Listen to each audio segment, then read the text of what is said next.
৩ শর্তে সবাইকে নিয়ে জাতীয় সরকার গঠন করব বলছেন জামায়াতের আমির। গণতন্ত্র প্রতিষ্ঠায় সবাইকে এগিয়ে আসার আহ্বান তারেক রহমানের। নগর সেবা সমন্বিতভাবে বাস্তবায়নের জন্য নগর সরকার প্রতিষ্ঠা করা প্রয়োজন বলছেন শাহাদাত হোসেন। এদিকে শপথ নিলেন হাইকোর্টে স্থায়ী নিয়োগ পাওয়া বিচারপতি সৈয়দ এনায়েত হোসেন। সর্বশেষ জানাবো, দুর্নীতিবাজদের প্রতি ঘৃণার সংস্কৃতি গড়ে তুলতে হবে জানিয়েছেন অর্থ উপদেষ্টা। শুনছিলেন সংবাদ শিরোনাম। পুরো খবর জানতে ভিডিওটি শেষ পর্যন্ত দেখুন। সর্বশেষ খবর পেতে চ্যানেলটি সাবস্ক্রাইব করুন। এবারে জানিয়ে দেব বিস্তারিত। ৩ শর্তে সবাইকে নিয়ে জাতীয় সরকার গঠন করব বলছেন জামায়াতের আমির। জামায়াতে ইসলামী আগামীতে ক্ষমতায় গেলে ৩ শর্তে সবাইকে নিয়ে জাতীয় সরকার গঠন করবে বলে জানিয়েছেন দলটির আমির ডাক্তার শফিকুর রহমান। মঙ্গলবার রাতে নিজ নির্বাচনী এলাকা ঢাকা ১৫ আসনের দক্ষিণ কাফরুল থানাধীন স্থানীয় জামায়াতের সুধী সমাবেশে এ মন্তব্য করেন তিনি। ডাক্তার শফিকুর রহমান বলেন, আমাদের অনেক বন্ধু বলেন তারা ক্ষমতায় গেলে আমাদের বাদ দিয়ে জাতীয় সরকার গঠন করবেন, কিন্তু আমরা নির্বাচনে জয়ী হলে দুর্নীতির বিরুদ্ধে অবস্থান, বিচার ব্যবস্থায় হস্তক্ষেপ না করা এবং অভ্যুত্থানের চেতনা ধারণ করার এই ৩ শর্তে যে কোনো দলকে সরকারের সঙ্গী করব। তিনি বলেন, সব নাগরিকের মধ্যে ভারসাম্যপূর্ণ জীবন ব্যবস্থা দেখতে চায় জামায়াত। বিদ্যমান বৈষম্যপূর্ণ অর্থনৈতিক অবস্থার অবসান ঘটাবে জামায়াত। দেশের শ্রমিক ও সম্পদশালীদের মধ্যকার আকাশচুম্বী ব্যবধান কমিয়ে আনা ছাড়া সব মানুষের মধ্যে শান্তি প্রতিষ্ঠা সম্ভব নয়। তিনি আরো বলেন, দুর্নীতিবাজ, চাঁদাবাজ আর টেন্ডারবাজদের কারণে দেশের মানুষের স্বস্তি নিশ্চিত হচ্ছে না। সমাজের রন্ধ্রে রন্ধ্রে এখন দুর্নীতির বিস্তার ঘটে গেছে। নির্বাচন ব্যবস্থা সুষ্ঠু না হয় দেশের অপরাধ কমানো সম্ভব হয়নি মন্তব্য করে জামায়াত আমির বলেন, সব অপরাধের যাত্রা শুরু হয় অনির্বাচন থেকে। তাই আগামী নির্বাচন শতভাগ সুষ্ঠু করে সত্যিকারের জনগণের প্রতিনিধিদের দেশ গড়ার সুযোগ দিতে হবে। তিনি আরো বলেন, অনেকে নির্বাচনের আগে ওয়াদা করে ক্ষমতায় গেলে কোরআন সুন্নাহ বিরোধী কোনো আইন প্রতিষ্ঠা করবে না। তাদের প্রতি আহ্বান জানাবো, পারলে একবার ঘোষণা দিন যে ক্ষমতায় গেলে কোরআনের আইন প্রতিষ্ঠা করবেন। গণতন্ত্র প্রতিষ্ঠায় সবাইকে এগিয়ে আসার আহ্বান তারেক রহমানের। আন্তর্জাতিক মানবাধিকার দিবস উপলক্ষে বিএনপির ভারপ্রাপ্ত চেয়ারম্যান তারেক রহমান মঙ্গলবার সামাজিক যোগাযোগ মাধ্যম ফেসবুকে নিজের ভেরিফাইড পেজে একটি স্ট্যাটাস দিয়েছেন। স্ট্যাটাসে তিনি বিশ্বব্যাপী মানবাধিকার লঙ্ঘনের শিকার মানুষদের প্রতি সংহতি প্রকাশের পাশাপাশি বাংলাদেশে দীর্ঘ সময়ের শাসনামলে মানবাধিকার লঙ্ঘনের বিষয় উল্লেখ করে তিনি লিখেছেন, 10 ডিসেম্বর মানবাধিকার দিবস, এটি জাতিসংঘ ঘোষিত আন্তর্জাতিক দিবস।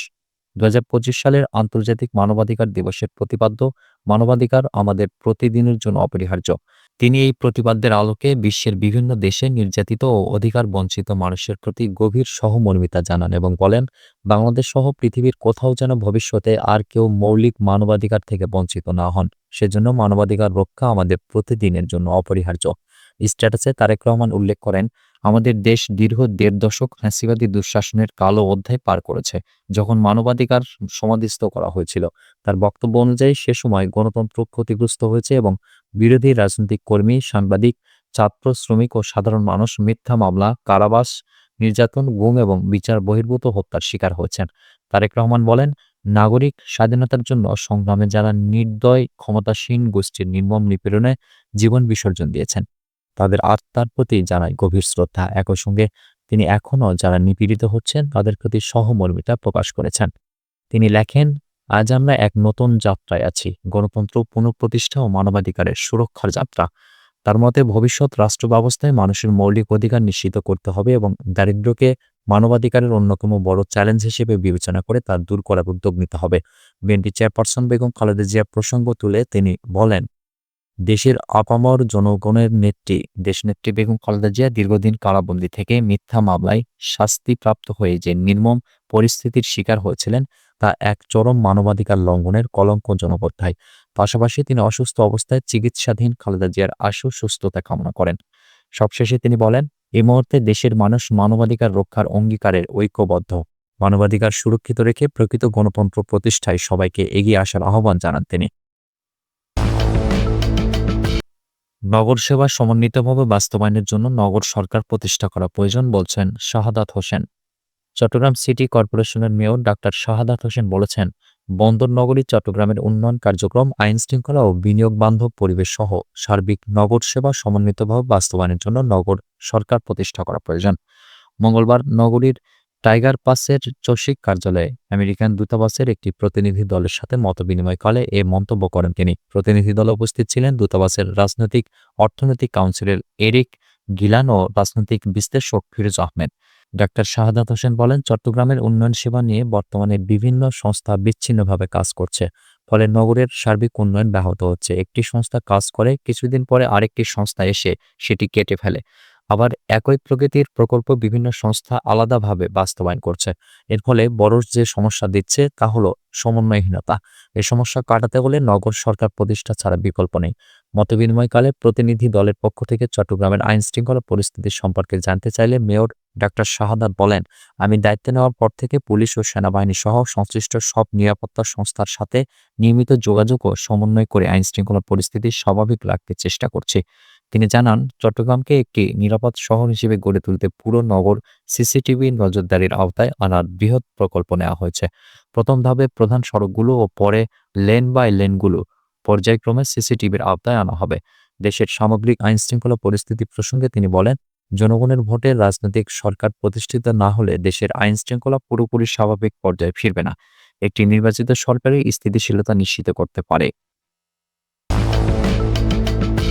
শপথ নিলেন হাইকোর্টে স্থায়ী নিয়োগ পাওয়া বিচারপতি সৈয়দ এনায়েত হোসেন। সুপ্রিম কোর্টের হাইকোর্ট বিভাগে স্থায়ী নিয়োগ পাওয়া বিচারপতি সৈয়দ এনায়েত হোসেন শপথ নিয়েছেন। প্রধান বিচারপতি সৈয়দ রেফাত আহমেদ মঙ্গলবার বিকেল 4টায় তাকে শপথ বাক্য পাঠ করান। প্রধান বিচারপতির খাস কামরায় শপথ গ্রহণ অনুষ্ঠান হয়। অনুষ্ঠান সঞ্চালনা করেন সুপ্রিম কোর্টের registrar general Mohammad Habibur Rahman Siddiqui. Supreme কোর্টের গণসংযোগ কর্মকর্তা মোহাম্মদ শফিকুল আলম এক সংবাদ বিজ্ঞপ্তিতে এসব তথ্য জানান। সংবাদ বিজ্ঞপ্তিতে আরও বলা হয়, অনুষ্ঠানে সুপ্রিম কোর্টের আপিল বিভাগের বিচারপতি, অ্যাটর্নি জেনারেল, সুপ্রিম কোর্ট আইনজীবী সমিতির সম্পাদক ও সুপ্রিম কোর্ট রেজিস্ট্রি কর্মকর্তারা উপস্থিত ছিলেন। এর আগে হাইকোর্ট বিভাগের অতিরিক্ত 22 বিচারপতিকে হাইকোর্ট বিভাগে স্থায়ী নিয়োগ দেয় অন্তর্বর্তী সরকার। রাষ্ট্রপতির আদেশক্রমে আইন, বিচার ও সংসদ বিষয়ক মন্ত্রণালয়ের আইন ও বিচার বিভাগ থেকে গত 11 নভেম্বর নিয়োগ সংক্রান্ত প্রজ্ঞাপন জারি করা হয়। এই নিয়োগ শপথ গ্রহণের তারিখ থেকে কার্যকর হবে বলে প্রজ্ঞাপনে উল্লেখ করা হয়েছে। নিয়োগপ্রাপ্ত 22 জনের মধ্যে 21 বিচারপতি গত 12 নভেম্বর শপথ নেন। স্থায়ী নিয়োগ পাওয়া বিচারপতি সৈয়দ এনায়েত হোসেন অসুস্থতার কারণে সেদিন শপথ নিতে পারেননি। দুর্নীতিবাজদের প্রতি ঘৃণার সংস্কৃতি গড়ে তুলতে হবে বলছেন অর্থ উপদেষ্টা। ভবিষ্যতে যেন দুর্নীতি আর মাথাচাড়া দিয়ে উঠতে না পারে, এজন্য প্রতিরোধমূলক পদক্ষেপকে সর্বোচ্চ গুরুত্ব দেওয়ার আহ্বান জানিয়েছেন অর্থ উপদেষ্টা ডক্টর সালেউদ্দিন আহমেদ। তিনি বলেন, অতীতের দুর্নীতিবাজদের কঠোর শাস্তি নিশ্চিত করা এবং সমাজের তাদের প্রতি ঘৃণার সংস্কৃতি গড়ে তুলতে হবে। আন্তর্জাতিক দুর্নীতি বিরোধী দিবস উপলক্ষে মঙ্গলবার রাজধানীর শিল্পকলা একাডেমিতে দুদকের উদ্যোগে আয়োজিত আলোচনা সভায় প্রধান আলোচক হিসেবে উপস্থিত হয়ে তিনি এই আহ্বান জানান। ডক্টর সালাউদ্দিন আহমেদ বলেন, ভবিষ্যতে দুর্নীতি বন্ধ করতে হলে কেবল আইনি ব্যবস্থায় নয়, বরং সমগ্র সমাজকে দুর্নীতির বিরুদ্ধে সচেতন ও সক্রিয় হতে হবে।